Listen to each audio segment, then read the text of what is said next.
సంవత్సరానికి ఒక్కసారి మాత్రమే ఓపెన్ చేస్తారు. దట్టమైన శేషాచలం అడవిలో 6 కిలోమీటర్లు నడిస్తే కానీ ఈ తీర్థానికైతే చేరుకోము. అదే తుంబుర తీర్థం. తిరుమలలో ఉన్న 108 తీర్థాలలో ఒకటైన ఈ తుంబుర తీర్థం ఒక ప్రత్యేకత అయితే ఉంది.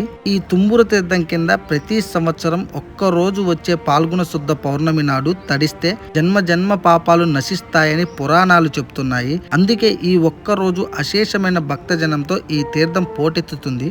అటువంటి తీర్థ ప్రయాణం ఈ సంవత్సరం ఎలా జరిగింది, ఎక్కడి నుంచి వెళ్ళాలి, ఎలా వెళ్ళాలి, ఎటువంటి జాగ్రత్తలు తీసుకోవాలి, అలాగే మీకు ఆ తీర్థం యొక్క మీకు ఫుల్ ఇన్ఫర్మేషన్ తో ఈ వీడియో అయితే ఉంటుంది. ఆ తీర్థం యొక్క ప్రత్యేకత మొత్తం ఈ వీడియోలో కూడా చెప్తా. మనం ఫస్ట్ టాస్క్ ఏంటంటే తుంబుర తీర్థం ఎలా వెళ్ళాలి. మీరు కానీ రేపు తుంబుర తీర్థం వెళ్తే ఈ రోజు నైట్ కల్లా మీరు తిరుమల అయితే చేరుకోవాలి. ఇదైతే కన్ఫర్మ్ డాట్. ఎందుకంటే తుంబుర తీర్థం మనకి మార్నింగ్ 6 నుంచి మధ్యాహ్నం 12 లోపు, అంటే 11 నుంచి 12 లోపు మాత్రమే లోపలికి ఎలో ఉంటుంది అడవిలోకి. తిరుమల చేరుకున్నామంటే వెళ్ళిపోము మనం తుంబుర తీర్థానికి. ఎందుకంటే మన తిరుమల నుంచి పాప వినాశనం డ్యామ్ వరకు అయితే మనం బస్సులో అయితే వెహికల్లో వెళ్ళాలి. అంటే ఏపీఆర్సిటీసీ వాళ్ళే ప్రొవైడ్ చేస్తారు. ఎటువంటి ప్రైవేట్ వెహికల్ అయితే లేవు. ఓన్లీ ఏపీఆర్సిటీసీ అరేంజ్ చేసిన బస్సులో మాత్రం వెళ్ళాలి. కాబట్టి మీరు ఆ రోజు ముందు రోజే నైట్ అక్కడికైతే తిరుమలకి చేరుకొని అక్కడ ఎక్కడో రూమ్స్ అయితే అవైలబుల్ ఉంటే ఆ రూమ్స్ లో స్టే చేయొచ్చు. లేదా అంటే మీకు వెంకటాద్రి నిలయం అని ఉంటుంది. ఆ నిలయంలో కూడా ఫ్రీ లాకర్స్ ఇస్తారు. అక్కడైతే పడుకోవచ్చు, అక్కడ కూడా స్టే చేయొచ్చు. కాకపోతే నేనైతే వెంకటాద్రి నిలయంలో అయితే స్టే చేసిన. మీ ఇష్టం. మీరు అక్కడ ముందుగానే వచ్చి సిఆర్ఓ ఆఫీస్ దగ్గరికి వెళ్తే 50 రూపాయల రూమ్స్, 100 రూపాయల రూమ్స్ అయితే ఇస్తారు. అలాగే 1000 రూపాయలు ఏసీ రూమ్స్ కూడా అవైలబుల్ ఉంటాయి. కాకపోతే నేను మాత్రం వెంకటాద్రి నిలయంలో అయితే స్టే చేసిన ఆ ముందు రాత్రి. ఒకసారి ఆ వెంకటాద్రి నిలయంకి ఎలా వెళ్ళాలో చెప్తాదండి. మీరు ఎగ్జాక్ట్ గా బాలాజీ బస్ స్టాండ్ లో ఎదురుగా తిరిగితే బాలాజీ బస్ స్టాండ్ ఎదురుగా ఉన్న గల్లీ అదే రోడ్ లో ఇక్కడ అనంత అని హోటల్ ఉంది కదా. ఈ హోటల్ కి చక్కగా ఇలా ముందుకు వెళ్తే ఇంకొంచెం దూరం ముందుకు అలాగా 400 మీటర్లు నడిస్తే మనకి అది దూరం నుంచి మీకు కనపడుతుంది చూడండి, ఆరెంజ్ కలర్ లో బిల్డింగ్, అదే వెంకటాద్రి నిలయం. అలా కొంచెం దూరం ముందుకు అలాగా 400 మీటర్లు నడిస్తే మీకు వెంకటాద్రి నిలయం అని ఒక పెద్ద బిల్డింగ్ అయితే వస్తుంది. ఇది PSC 5. ఇలాంటి మొత్తం 5 ఉన్నాయి ఈ తిరుమలలో. నేనైతే ఈరోజు PSC 5 లో ఉన్నా. ఇది ఎందుకంటే రీసెంట్ గా ఓపెన్ చేశారు. చాలా ఫెసిలిటీస్ ఉన్నాయి. ఇంకొకటి చాలా క్లీన్ గా ఉంటుంది. వాష్రూమ్స్ అయితే వేరే లెవెల్. ఇంకా లోపల లాకర్ అయితే ఇస్తారు. ఆ లాకర్ తీసుకొని మనం అక్కడే రాత్రి అయితే పడుకోవచ్చు. ఇది అంతా ఫ్రీ, ఎటువంటి కాస్ట్ అయితే ఉండదు, మొత్తం ఫ్రీయే. ఒక ఆధార్ కార్డు తీసుకొని ఖచ్చితంగా వెళ్ళాలి. ఆధార్ కార్డు మీ ఫోన్ అయితే ఖచ్చితంగా మీ దగ్గర ఉంటే సరిపోతుంది. ఆధార్ కార్డు ఒరిజినల్ అయిన పర్వాలేదు, జిరాక్స్ అయినా పర్వాలేదు. నేను చేసిన మిస్టేక్ ఏంటంటే మార్నింగ్ లేవగానే మనకైతే వెలుగైతే ఉంటుంది. చీకట్లో వెళ్తే మనం వీడియో సరిగా తీయలేమని మార్నింగ్ లేసి 6 గంటలకు ఆ టైంలో నేను బస్ స్టాండ్కి అయితే వెళ్ళిపోయినా. మళ్ళీ బాలాజీ బస్ స్టాండ్కి వెంకటాద్రి నిలయం నుంచి మార్నింగ్ లేయగానే బాలాజీ బస్ స్టాండ్ దగ్గరికి వెళ్ళినా. మీకు ఈ బాలాజీ బస్ స్టాండ్ ఎదురుగానే మీకు ఫ్లెక్సీ కూడా అవైలబుల్ ఉంది. చూడండి, టికెట్ ధర వచ్చేసి 75 రూపాయలు తీసుకురు. పోను రాను రెండుకి. అయితే అన్ని నేను చెప్పా కదా, ప్రైవేట్ వెహికల్స్ ఎటువంటి వెహికల్స్ అయితే లేవు.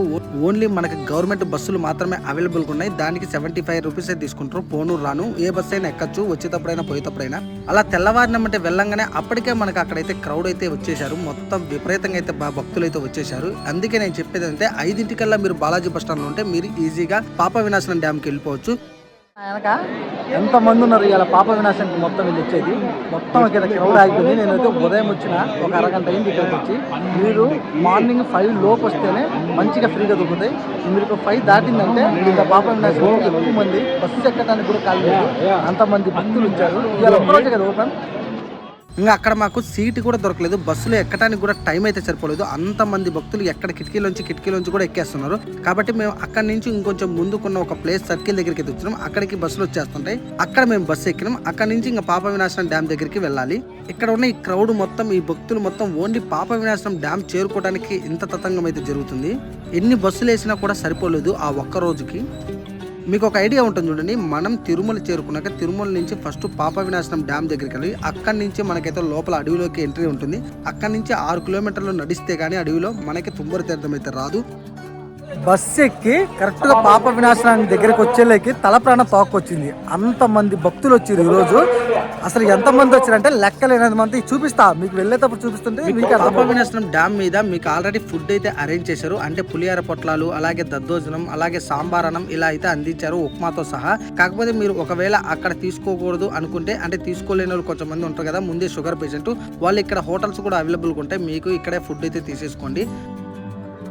సరే, అక్కడి నుంచి అలా కొంచెం ముందుకు వెళ్ళగానే మనకైతే ఇక్కడైతే పోలీసు వాళ్ళు, అలాగే మెడికల్ వాళ్ళు మెడికల్ క్యాంప్ లాగైతే అరేంజ్ చేశారు. ఎందుకంటే ఇక్కడ డయాబెటీస్ ఉన్నా, అంటే ఎటువంటి రోగాలు ఉన్నా, అంటే హార్ట్ ప్రాబ్లమ్స్ ఇలాంటి ఏమున్నా సరే మన లోపలికైతే ఎలా ఉండదు. ఎక్కువ సీనియర్ సిటిజన్స్ కూడా లోపలికైతే ఎలో చేయరు. మెయిన్ ఇంపార్టెంట్ ఈడ మాత్రం చెకింగ్ చేసి బీపీ అవన్నీ చూసిన తర్వాతనే మీకైతే లోపలికి అలౌ చేస్తారు. మీరు అలా కొంచెం ముందుకు వెళ్తే మనకు పాప వినాశనం డ్యామ్ వస్తుంది. ఆ డ్యామ్ దగ్గరికి వెళ్ళి అలా దర్శనం చేసుకొని చేసుకోవాలనుకుంటే చేసుకోండి. అలాగే ఆ పాప వినాశనం డ్యామ్ దగ్గర ఉన్న నీళ్లు కూడా తల మీద చల్లుకుంటారు, ఎందుకంటే పాపాలు పోతాయనే నమ్మకం. ఇంకా అక్కడి నుంచి మనం అలాగే డ్యామ్ మీదకి అయితే వచ్చేస్తాం. డ్యామ్ మీద ఆల్రెడీ మనకైతే చెకింగ్ అయితే అవైలబుల్గా ఉంటుంది. అంటే బ్యాగులలో ఎటువంటి ప్లాస్టిక్ కానీ అలాగే మనకు లోపల ఏమైనా అగ్గిపెట్లు కానీ ఇలాంటివి మాత్రం లోపలికి ఎలా ఉండదు, చెకింగ్ ఖచ్చితంగా చేస్తారు. ఈ పాప వినాశన డ్యామ్ మీదే మనకి టెంట్లు వేసి మనకి మెడికల్ వ్యవస్థ అలాగే వాటర్ వ్యవస్థ అంబులెన్స్ వ్యవస్థ అన్ని వ్యవస్థలు అయితే ఇక్కడ ఉంటాయి. టీటీడీ వాళ్ళు మొత్తం అరేంజ్ చేస్తారు. అలాగే ఈ పాప వినాశన డ్యామ్ మీదనే ఫుడ్ కూడా అరేంజ్ చేశారు. చెప్పే కదా, ఫుడ్ ఏంటంటే పులిహార పొట్లాలు ఇస్తారు, అలాగే సాంబార్ అన్నం, మళ్ళాగా ఉప్మా, తర్వాత దద్దోజనం ఇలా పెడతారు. ఇక్కడ ఓఆర్ఎస్ వాటర్ కూడా అవైలబుల్ చేశారు. ఇక్కడ మీకైనా మెడికల్ ట్యాబ్లెట్లు కూడా ఇక్కడ అరేంజ్ చేశారు. మీకు కావాలంటే మెడికల్ ట్యాబ్లెట్లు తీసుకొని బ్యాగ్లో వేసుకోండి. అలాగే ఫుడ్ కూడా పులిహార పొట్లాలు అయితే ఖచ్చితంగా బ్యాగ్లో వేసుకోండి. మీరు వెళ్ళేటప్పుడు వెళ్ళిపోవచ్చు, ఇక్కడ తిని వెళ్తారు కాబట్టి మీకు ఆకలి కాకపోవచ్చు, కానీ వచ్చేటప్పుడు మాత్రం విపరీతమైన ఆకలి అవుతుంది. ఎందుకంటే నేను అలాగే ఆకలితో అల్లాడిపోయినా కాబట్టి మీరు ముందు పులిహార పొట్లాలు ఎక్స్ట్రా 2-3 అయితే బ్యాగ్లో వేసుకోండి. ఈ పాప వినాశనం డ్యామ్ దగ్గరకు వచ్చేకి ఈ రోజు భక్తులు చాలా హడావిడిగా ఉంది. చూడండి, ఇక్కడ మనకైతే టీటీడీ వాళ్ళు అన్ని ఫుడ్ అరేంజ్ చేశారు. మీరైతే చెప్తున్న పులిహార పొట్లాలు 2 అయితే బ్యాగ్లో వేసుకోండి. మీరు వచ్చేటప్పుడు ఎక్కేటప్పుడు చాలా ఈజీగా ఉంటుంది. ఆ బ్యాగ్లో వేసుకునే మీకు తర్వాత ఖచ్చితంగా ఉపయోగపడుతుంది. ఇది డాట్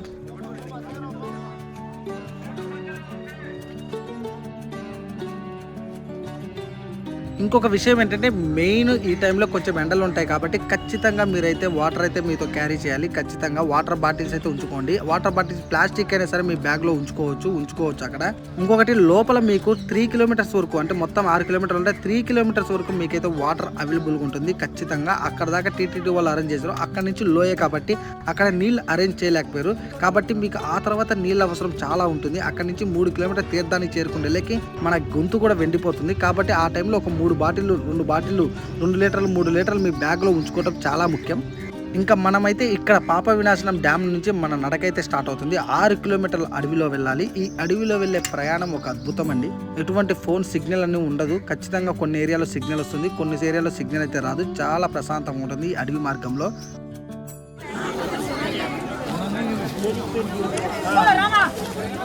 ఇక అక్కడి నుంచి మన ఆధ్యాత్మిక ప్రయాణం అయితే సాగుతుంది. అలా కొంచెం ముందుకు వెళ్తే మనకి లెఫ్ట్లో ఇక్కడ ఒక బోర్డు కనపడుతుంది. లెఫ్ట్లో కుమారధార అని కనపడుతుంది. ఇక్కడ మనకు ఒకసారి ఓపెన్ చేస్తారు సంవత్సరంలో. ఇది కూడా అప్పుడు కూడా వెళ్ళొచ్చు మనం ఈ కుమారధార చూడటానికి, కానీ ఇప్పుడైతే ఓపెన్ లో ఉండదు. ఇప్పుడు ఓన్లీ తుమ్మురు తీర్థానికే. అలా స్ట్రైట్ గా మనం వెళ్తాం. అడవిలో ప్రయాణం ఒక అద్భుతం అనుకోండి. ఈ తుమ్మురు తీర్థం ఎప్పుడు మనకి ఓపెన్ చేస్తారు అంటే ప్రతి సంవత్సరం పాల్గొన శుద్ధ పౌర్ణమి నాడు మాత్రమే ఓపెన్ చేస్తారు. ఈ సంవత్సరం మనకి ఏప్రిల్ 1 అయితే ఓపెన్ చేశారు. అంటే 31 కూడా ఓపెన్ లో ఉంటది, కానీ చాలా తక్కువ మంది వెళ్ళారు. అంటే 3000 మంది భక్తులు వెళ్ళారని మాకు అక్కడ సమాచారం తెలిసింది 31 తారీఖు. ఏది మార్చి 31 తారీఖు. అదే ఏప్రిల్ 1 తారీఖు అయితే 20,000 మంది భక్తులు వెళ్ళారని తర్వాత మాకు తెలిసింది. తెలవటమే కాదు, అలాగే వీడియోలో చూస్తే మీకే కన్ఫర్మ్ కూడా అవుతుంది. అంటే ఎంత ఆధ్యాత్మిక ప్లేసో చూడండి, ఎంతమంది భక్తులు వెళ్తున్నారో చూడండి ఒకసారి. కానీ చెప్తున్నా అండి, చాలా కష్టంగా ఉంటుంది. మీరు అనుకున్నంత ఈజీగా అయితే ఉండదు మీకు ఈ ప్రయాణం.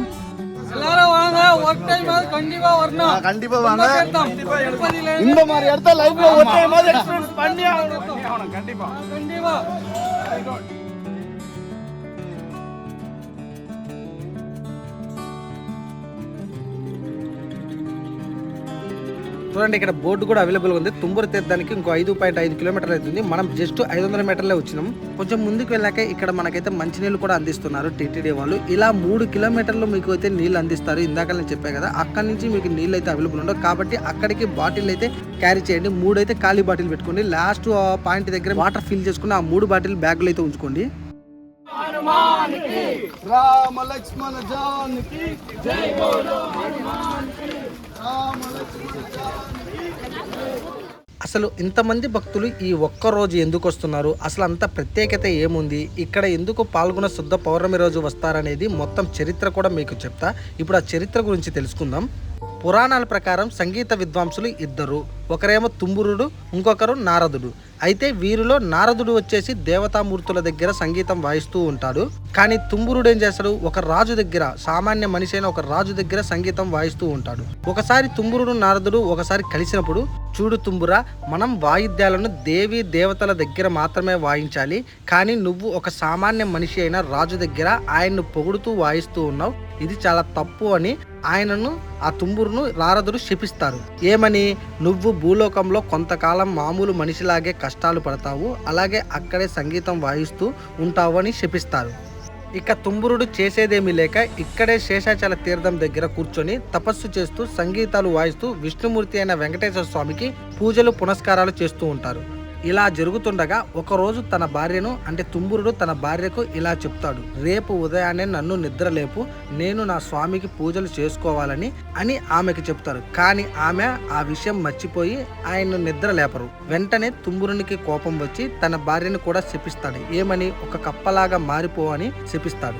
వెంటనే ఆమె కప్పలా మారిపోతుంది. తర్వాత మళ్ళీ తుంబురుడు ఆ వెంకటేశ్వర స్వామికి సంగీతం వాయిస్తూ పూజలు చేస్తూ ఘోరమైన తపస్సు చేస్తూ ఉంటారు. ఆ తపస్సుకు మెచ్చిన ఆ విష్ణుమూర్తి అయిన వెంకటేశ్వర స్వామి పాల్గొన శుద్ధ పౌర్ణమి నాడు ప్రత్యక్షమై వారిద్దరికి అంటే తుంబురుడు అతని భార్యకి శాప విమోచనం కలిగిస్తారు స్వామివారు.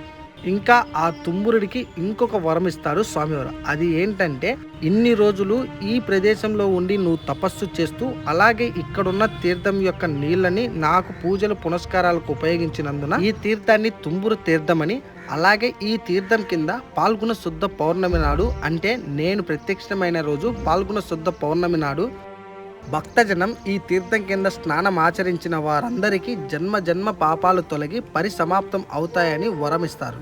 అప్పటి నుంచి ఈ తుంబుర తీర్థానికి పాల్గొన శుద్ధ పౌర్ణమి నాడు అశేషమైన భక్తజనంతో పోటెత్తుతుంది. ఇలా ఏటికి పెరిగి ఈ తుంబుర తీర్థం యొక్క చరిత్ర భక్తులకి తెలిసి ఆ ఒక్క రోజు లెక్కలేనంత భక్తులు ఇక్కడికైతే వస్తారు. ఓకే, చరిత్ర అయితే తెలుసుకున్నారు కదా, ఇంకా మనం ముందుకు సాగుదాం. అలాగే ఎక్కడెక్కడ ఏమేమి ఉంది, ఇంకా ముందు వచ్చే కొంది ఎలాంటి పరిస్థితులు ఎదురవుతాయి, అలాగే ఎలాగ నడవాలి, ఎటువంటి జాగ్రత్తలు తీసుకోవాలి, ఆ లోయలు అందాలను చూసుకుంటా మనం ముందుకు సాగిపోదాం.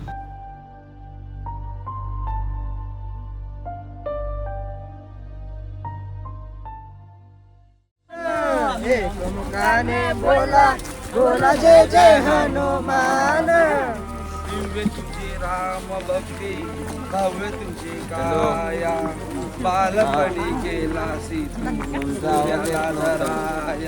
చూడండి, ఇంకొక 3 కిలోమీటర్స్ మనం ఇలా వెళ్తే మనకైతే తుంబురు తీర్థం వస్తుంది. అడవి అయితే చాలా ప్రశాంతంగా ఉంటుందండి. చూడండి, చాలా బాగుంది. ఇది ఎండాకాలం అయినా చూడండి ఎంత పచ్చగా ఉందో. 2.5 ఉంది. అసలు ఎంత దూరం నడిచినా ఇంకా వస్తూనే ఉంది నా. మీరు అలా ముందుకు వెళ్తుంటే మనకి ఒక ప్లేస్ అయితే వస్తుంది. ఈ ప్లేస్ దగ్గర తాళ్లతో అయితే సైడ్ కడతారు, ఎందుకంటే ఆ కొంచెం జారిన లోయలు అయితే పడిపోతారు. కాబట్టి ఈ తాడు సపోర్ట్ తీసుకొని పొయ్యే వాళ్ళైనా వెళ్ళే వాళ్ళైనా ఈజీగా అయితే రావచ్చు. పొయ్యే వాళ్ళకైనా వెళ్ళే వాళ్ళకైనా ఒకటే దారి, ఇలానే వెళ్తాం, మనం అలాగే పైకి వస్తాం. చూడండి ఎంత లోయిందో, కింద వరకు అయితే లోయింది. అంటే ఒక్క రవ్వ జారినా సరే లోపలైతే పడిపోతాం. అందుకే ఇక్కడ తాడు సపోర్ట్ తీసుకొని నడవండి.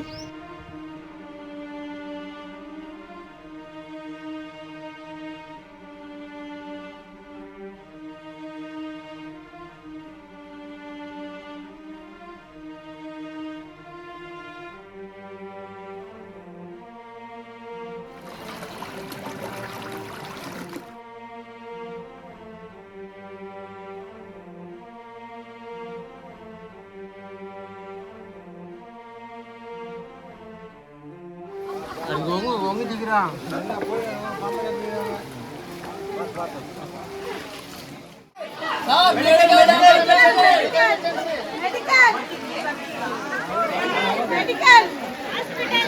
చూడండి, ఇక్కడ మెడికల్ అని హాస్పిటల్ అని అరుస్తున్నారు. చూడండి, అక్కడ ఒక మనిషి పడిపోయాడు. ఎందుకంటే అతనికి మూర్ఛ రోగం అయితే ఉంది, అంటే పిడుసు రోగం, పిడుసు అంటారు చూడు, అది ఉంది. కొంచెం దూరం నడిచినాక అతనికి తెలియకుండా పిడుసు వచ్చేసి అక్కడ పడిపోయాడు. కానీ చుట్టుపక్కల జనం ఉండి ఆయన ఎట్నోదిట్టు కాపాడారు. అదే చెప్తున్నా, మీకు ఎటువంటి రోగాలు ఉన్నా మాత్రం మీరు రిస్క్ చేసి లోపలికైతే రగాకండి. అందుకే మీకు అక్కడ ఆపేస్తున్నారు. కానీ నేను ఈ వీడియో మీకు జస్ట్ ఎగ్జాంపుల్గా చూపిద్దామని తీసిన, అంతేగాని నా స్వార్థం కోసం అయితే నేను తీయలే, జస్ట్ చూపిద్దామని తీసా. అలా కొంచెం ముందుకు వెళ్ళగానే మనకి ఇక్కడ 2 పెద్ద చెట్లు కనపడతాయి. వీటిని మధ్య చెట్లు అంటారు. ఈ 2 చెట్లను ఒకటేమో విష్ణుమూర్తిగా, రెండవది లక్ష్మీదేవి రూపాలుగా కూడా అందరి నమ్మకం. అలాగే గంధర్వులు కాపలా కాస్తున్నారని కూడా ప్రజల నమ్మకం. ఇంకొకటి రామలక్ష్మణ చెట్లను కూడా అంటారు. ఎందుకంటే మన హిందూ ధర్మం ప్రకారం మనం ప్రకృతిని పూజిస్తాం కదా, వాటిని ఏదో ఒక రూపాలు అనుకొని పూజిస్తాము. ఓకే, అక్కడి నుంచి ఇంకా అలా ముందుకెళ్తే మనకి ఇక్కడ ఒక పుట్ట అయితే వస్తుంది. ఈ పుట్ట దగ్గర మనకి పాప వినాశన తీర్థం అలాగే తుంబురు తీర్థం కలుస్తాయని ప్రజల నమ్మకం. తర్వాత తర్వాత ఇక్కడ మనకి ఈ పుట్టని కూడా పూజించే వాళ్ళు పూజించి ఇక్కడ నుంచి మళ్ళీ నడకైతే ప్రారంభిస్తాం. చాలా బాగుంటుందండి ఈ పుట్ట.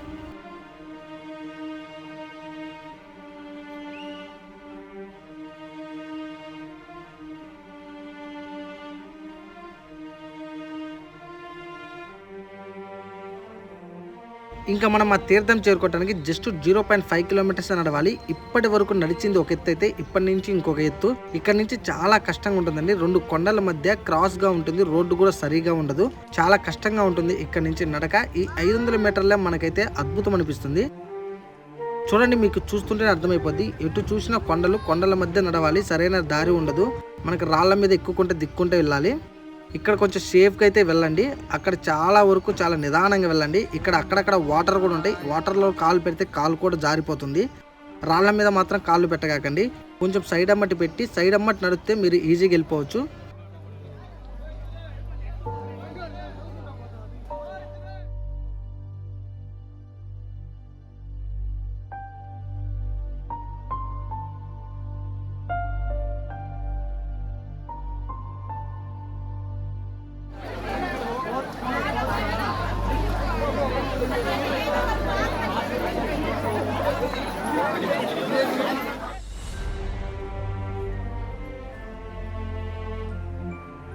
అసలు ఈ రోజు ఇంతమంది వస్తారని నేనైతే అనుకోలేదు. నేను నార్మల్గా వచ్చిన, కానీ నీళ్ళ ఇబ్బంది అయితే మామూలుగా లేదు. మీతో పాటు బాటిల్ ఒక 3-4 అయితే క్యారీ చేయండి. వచ్చిన తర్వాత ఎంతమంది భక్తులు వచ్చారంటే, ఎంత మహిమ ఉంటే ఇంతమంది భక్తులు వస్తారు. అసలు ఎక్కడ పెట్టినా ఇసుకే పోస్తే రాలనంత జనం అయితే ఉన్నారు. నేను అక్కడి నుంచి ఇక్కడ దాకా నడిచొస్తుంటే ఇంకా మీకు వీడియోలో చూస్తే మీకే అర్థమైంది. అప్పుడు మీకు క్లారిటీ వస్తుంది. నేను చెప్తే క్లారిటీ రాదు. మొత్తం భక్తులే, మీకు చూపిస్తాం మొత్తం క్లారిటీగా. పోయేంత వరకు ఎలా వెళ్ళాలి, ఎంత సేఫ్గా వెళ్ళాలో చూసుకోండి మీరే. ఇక్కడ చూడండి ఎంతమంది భక్తులు ఆగిపోయారో. ఎందుకంటే మనకి 2 కొండల మధ్య వెళ్ళాలి. అక్కడ చిన్న దారి ఉంటుంది కాబట్టి వచ్చే వాళ్ళకి వెళ్ళే వాళ్ళకి ఒకే దారి కాబట్టి ఇక్కడ జనం స్టక్ అయిపోతారు. కాబట్టి కొంచెం సేపు ఆగి వెళ్ళండి జాగ్రత్తగా.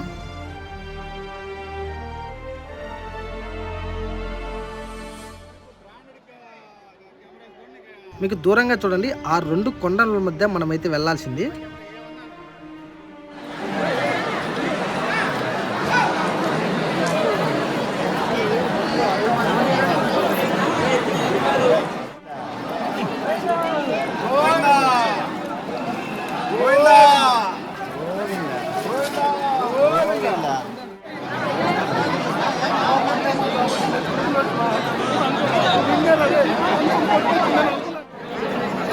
జై శ్రీరామ్, జై శ్రీరామ్, జై శ్రీరామ్.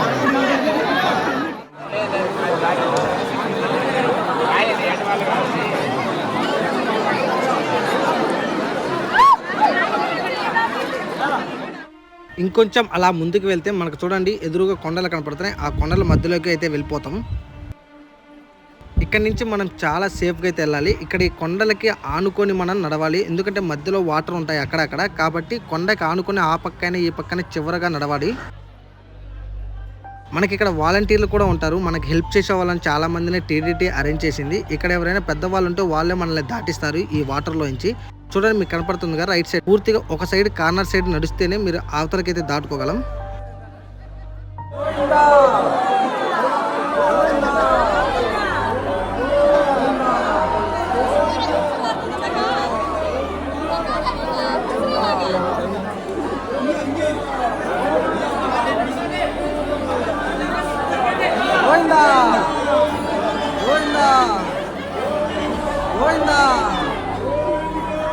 ఈ వాటర్ దాటేటప్పుడే నాతో పాటు తెచ్చుకున్న మైక్ కూడా అందులో జారి పడిపోయింది. కాబట్టి మీరు ఫోన్స్ అవి జాగ్రత్తగా అయితే ఉంచుకోండి. నాలాగా దాంట్లో జారి పెట్టుకోకండి. భక్తులు ఎక్కువ మంది వచ్చేళ్ళకి అటు ఇటు క్రౌడ్ ఎక్కువైంది. మధ్యలో నడవటానికి అస్సలు కుదరదు. ఎందుకంటే మధ్యలో నడుస్తున్నా కూడా జారి మనకు మధ్యలో అక్కడక్కడ పెద్ద పెద్ద గుంతల్లో నీళ్ళు అయితే నిలబడి ఉన్నాయి. కాబట్టి మనం మధ్యలో నడిస్తే మాత్రం జారి కింద పడతాం.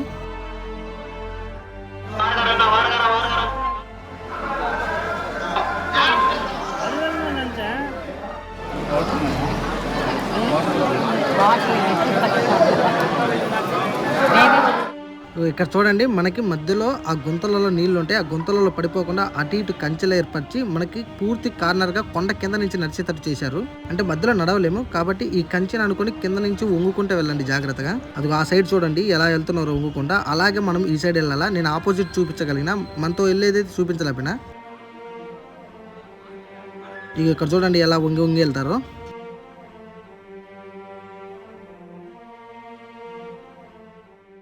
ఎదురుగా చూడండి మీకు 2 కొండల మధ్య ఎంత పెద్ద రాయి ఉందో. ఆ రాయి మన మీద పడుతుందేమని నేనైతే చాలా టెన్షన్ పడ్డా. ఇక్కడ నుంచి చాలా భయంగా కూడా వెళ్ళినా. కానీ ఎప్పటి నుంచో ఆ రాయి అలాగే ఉంది. ఎప్పుడు కిందకి జారలేదు. ఎన్నో వర్షాలు పడ్డా కూడా జారలేదు. ధైర్యంగా పొమ్మని వాళ్ళైతే అక్కడ ఉన్న వాలంటీర్లు చెప్పారు. మేము కూడా అంతే ధైర్యంగా వెళ్ళిపోయినాం. ఈజీగా అయితే బయటకు వెళ్ళిపోయినాం.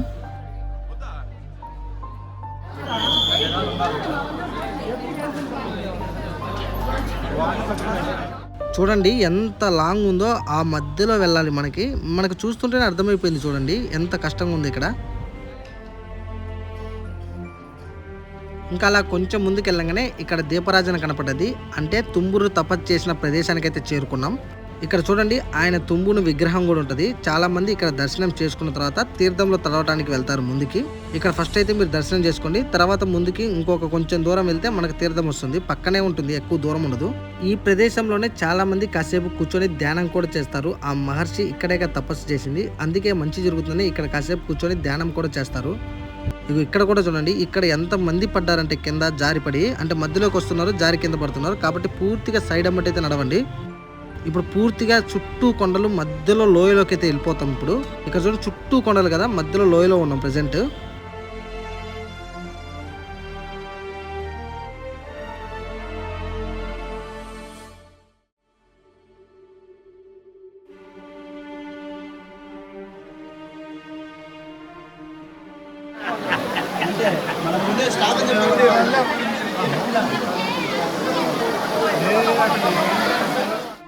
అలా వెళ్తుంటే ఇంకా పొయ్యే కొంది మనకైతే ఇంకా చిన్న చిన్న గుహల్లాగా వచ్చేస్తుంది 2 కొండల మధ్య.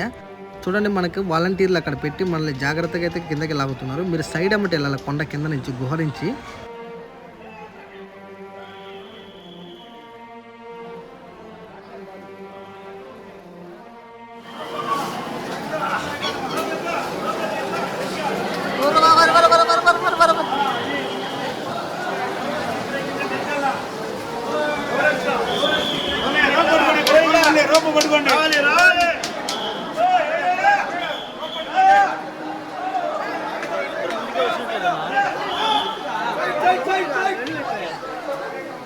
చివరగా ఇదంతా దాటొచ్చిన తర్వాత మనకి ఇక్కడికి వచ్చేళ్ళకి క్యూ లైన్ అయితే ఏర్పడుతుంది. ఇక్కడే మనకు తుంబుర తీర్థం అయితే ఉంది. ఇంకా ఈ కొండ అలా దాటి ముందుకెళ్తే తుంబుర తీర్థం చూడొచ్చు.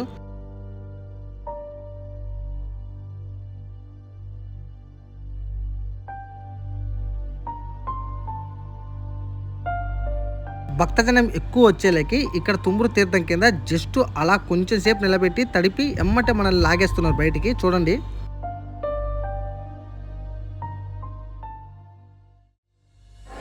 ఫైనల్ గా తుంబురు తీర్థం దర్శనం అయితే అయిపోయింది. అంటే దర్శనం అంటే ఏం లేదు, ఆ తీర్థం కింద మనల్ని తడుపుతారు. అప్పుడు మనకున్న పాపాలు పోతాయని ఇక్కడ నమ్మకం. అందుకే తండోపతండాలకు భక్తులు వచ్చి ఎమ్మటే ఎక్కువసేపు ఉంచుతారు. ఆ తీర్థం కింద మనల్ని ముంచుతారు. తడిబట్టల మీద తడిచేస్తాం పూర్తిగా. ఆ నీళ్లు కూడా తెచ్చుకుంటారు. చాలా మంది కవర్లలో పట్టుకున్నారు. చాలా మంది తెచ్చుకొని నీళ్లు తాగిరు కూడా. మాకు ఇక్కడ దాకా వచ్చేలకి దాహం బాగా అయింది. అందుకే దాని కింద రాగానే వచ్చేటానికి చూడండి ఎంత నిర్మానుషంగా ఉందో. ఇప్పటిదాకా ఎంతమంది భక్తజనంతో ఉంటే ఇప్పుడు చూడండి ఎంత ఖాళీగా ఉందో. ఈ పాటికి అందరూ మీరు అట్నే వెళ్ళిపోయారు. మేము కాసేపు వెయిట్ చేసేలకి ఇక్కడ చూడండి వెళ్ళే దారి మధ్యలో ఎలా చెక్కారో. 1912వ సంవత్సరంలో ఎవరో ఒక ఆయన ఈ తీర్థానికి వచ్చాడని కూడా ఇక్కడ చెక్కారు. నేను రిటర్న్ వచ్చేటప్పుడు దీన్ని అయితే గమనించా.